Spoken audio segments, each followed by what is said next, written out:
அன்பார்ந்த மாணவர்களே, 2024ஆம் ஆண்டு தரம் 5 புலமை பரிசில் பரீட்சையின் போது பகுதி ஒன்றில் 30வது வினாவாக வினவப்பட்ட வினாவை இந்த காணொளியூடாக நாங்கள் கலந்துரையாட இருக்கிறோம்.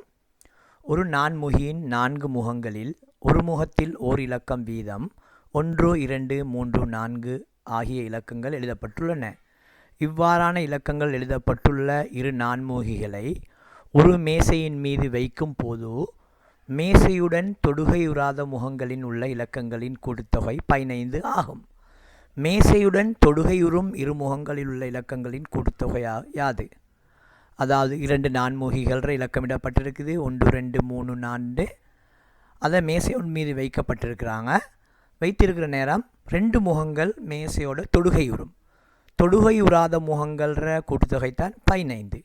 ஆகவே ஒரு நான்முகியில் உள்ள இலக்கங்கள் 1, 2, 3, 4 வரையும் உள்ள எண்களை நாங்கள் கூட்டி 10 கூட்டுத்தொகையாக வருது. அதே மாதிரி அடுத்த நான்முகிரையும் உள்ள கூட்டுத்தொகை 10. அப்போ 2 நான்முகிரையும் உள்ள எல்லா முகங்களையும் கூட்டுத்தொகை 20.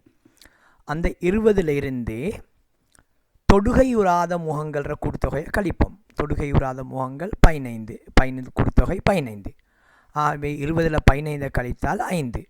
ஆகவே தொடுகையுறும் இரு முகங்கள்ற கூட்டுத்தொகை 5.